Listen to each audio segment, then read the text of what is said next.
All right, guys, we are back. So for this episode, we are going to talk Mo Native Aquatics, by the way, and today we are talking about Northern Hogsucker Captive Care. So the entire reason I made this YouTube channel, I know there's 1,000,001 aquarium YouTube channels on YouTube, which is awesome.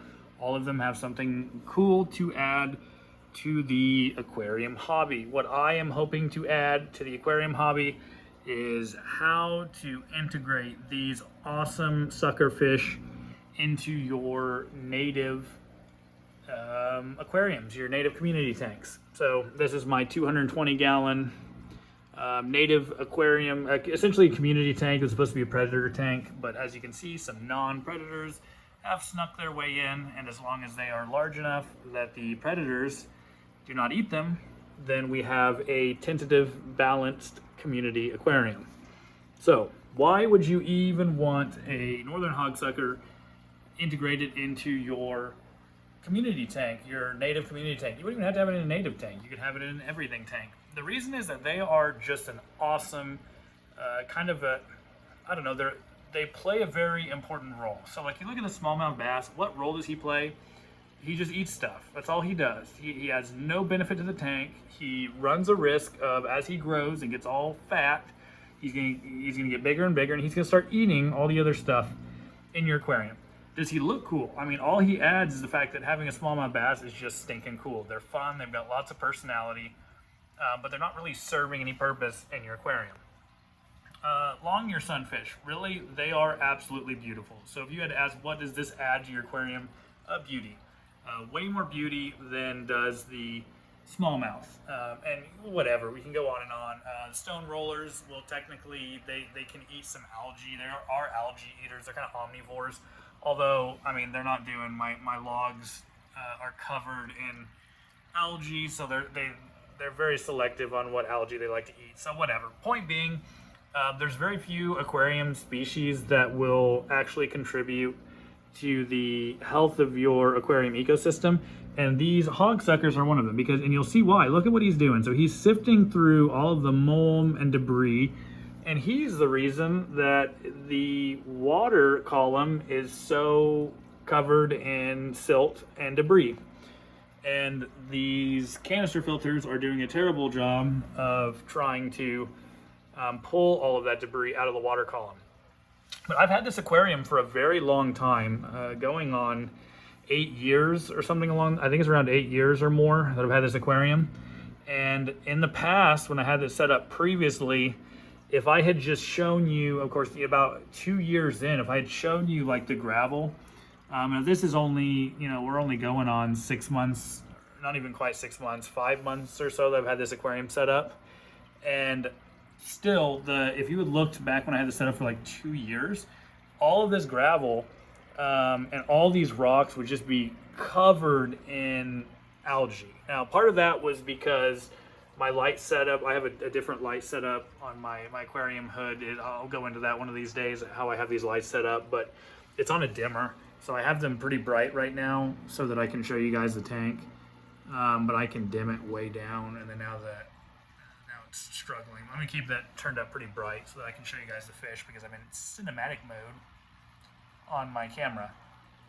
Anyways, the reason I had such algae problems is because my light cycle, I had way too long of light periods. The lights were way too intense, and so I was growing a lot of algae. The other reason is that I was, the way I had because those canister filters, right now the returns, you can see all the debris that's on those filter returns. My returns were way over on this side of the tank. For some reason, I thought that made more sense to have the pickup on this side of the tank, and then the outflow would be up high.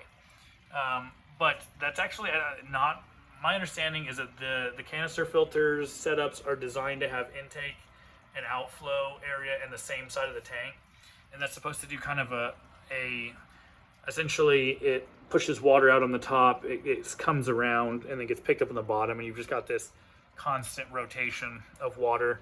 And that's supposed to keep there from being dead spots in your aquarium where like dead mulm and other plant matter will get kind of stuck.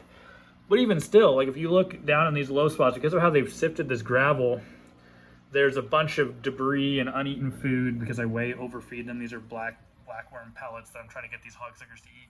But the beneficial thing that these hogsuckers do for the aquarium is that they kick up all of this debris, and it will theoretically get picked up. Now I have to clean my filters more, but it should get picked up by the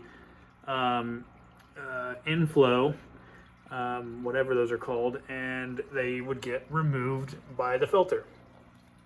If you don't have these guys agitating the bottom, then the problem I had previously without having any hogsuckers in the tank is that there would be a ton of debris that would just get stuck on the floor of the tank, and it would increase. The more stuff, the more dead organic matter and whatnot that is sitting on the bottom of the tank, the more ammonia you're creating. The more ammonia you're creating, the more food there is for things like bacteria and your plants. But this is, as you can see, not a heavily planted. We're in the winter time and my native plants are struggling.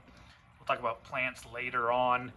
But essentially we don't want all this waste. So what I've discovered kind of by accident is that by having these hogsuckers in there, especially Big Chungus here, he stirs up so much of the organic matter that when I do water changes and stuff, my water almost always looks like this kind of cloudy. You know, theoretically it's going to get better. These guys have only been in here for a short time. As I do water changes after they've fed, if I time it right, I'm pulling most of this debris, this suspended debris, out with the water changes and when I clean the filters, which I'm admittedly having to do a little more often. And what I'm hoping that will do is prevent there from being so much dead organic matter and whatnot and waste in the aquarium that is not getting pulled out with water changes and filter cleanings. So that would be a reason why you might want to consider having a hogsucker in your tank. That was such a long and drawn out. I apologize, I ramble very long. So that would be a reason why you might want to have them in the tank. Now, why do a lot of people, why do you not see, if you're familiar with the US native or Missouri native aquarium hobbyists, which there's not that many of them, you probably haven't seen very many of these guys. And the reason is, historically, they're very difficult to keep alive in the aquarium. I've heard them termed leisure feeders. You know, if I drop any kind of food in here, these horny head chubs, the bass, everybody's just gonna go crazy and they're gonna eat everything like instantly. Not so much with the hogsuckers. Now they do get kind of excited when I feed them. Like right now they're searching for brine shrimp. I way overfed them because I'm gonna be gone for a few days and I wanted them to get nice and fat so that when I come back in 3 days I can put in some more food and get them back into nice plumpness like Chungus is right now. This guy, for instance, he's eating pretty good, so he looks about normal. And then this little guy, I'm having trouble getting him. I'm working on it. There's plenty of little brine shrimp hidden in this gravel. I'm hoping he will eat a little bit more. Right now, he's a little thin. And historically, like the last time, I've only had them one other time. They only lived about 3 months before they just essentially died of starvation, is what I'm assuming. They're also very sensitive to water quality changes. So like the bass and the sunfish, even the horny head chub. The stone rollers are kind of sensitive. Horny head chub really aren't. But like any kind of water quality changes, your first fish to probably notice it is going to be the hogsuckers. So they need pretty good water quality. I used to have 4 of these guys, but one of the hogsuckers sadly died because there was my other stone roller that I had. He just died for whatever reason.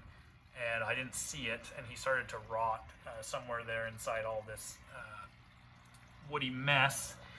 And so all the other fish looked fine, but I just found a random dead hogsucker, and it was because he noticed the spike in ammonia before any of the other fish did. So that would be another reason maybe people don't keep them, is because they're kind of sensitive. So the purpose of this channel, and I'm admittedly new, I don't want to declare victory before I really, before I get there, but the goal with this channel is to show you guys how to get these into a stable feeding pattern.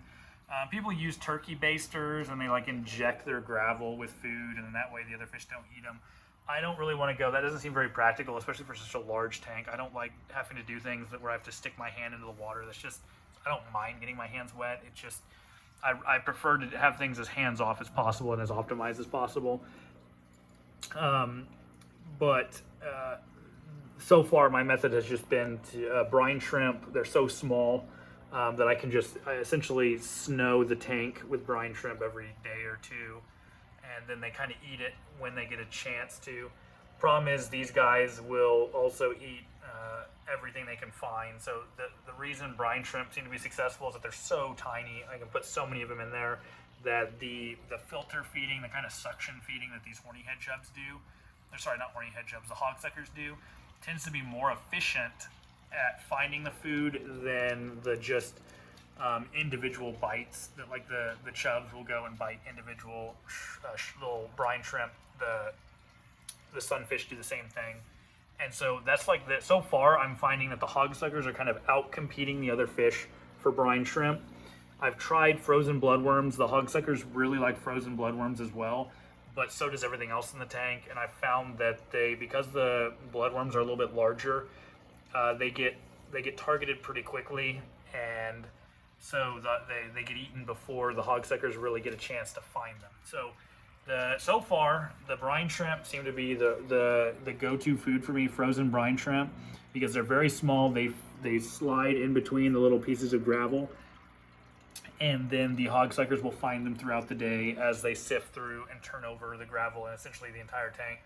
Before I put the hogsuckers in, all the gravel looked like this on the tank, and since the hogsuckers have been in here, you can see it's a very sandy looking, kind of a sandy silt. This is all native gravel that I sourced out of my local stream.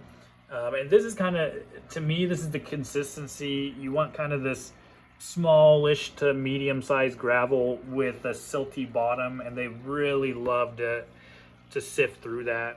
If it gets too big of rock chunks, especially the small guys, they're going to have a hard time getting down underneath the gravel to eat the food. But this size, even the really little dude can sift through that no problem.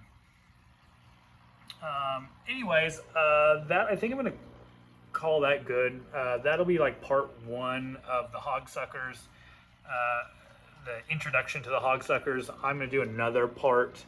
I'll do part two of like introduction to the hogsuckers, and then so far what the channel will be until it evolves into something else is going to be just tracking on a weekly basis or so how these guys are doing. Are they eating well? Are they sustaining themselves? That kind of thing. But I still got to talk into medication dosage and some theories behind why these guys don't do well in the aquarium environment. So that'll be in part two. Anyways, I am Mo Native Aquatics. Thank you so much for watching the video. Like and subscribe if you like this kind of content, and let me know if there's any questions or other things you want me to address on the channel. Until then, I'll see you guys in the next one.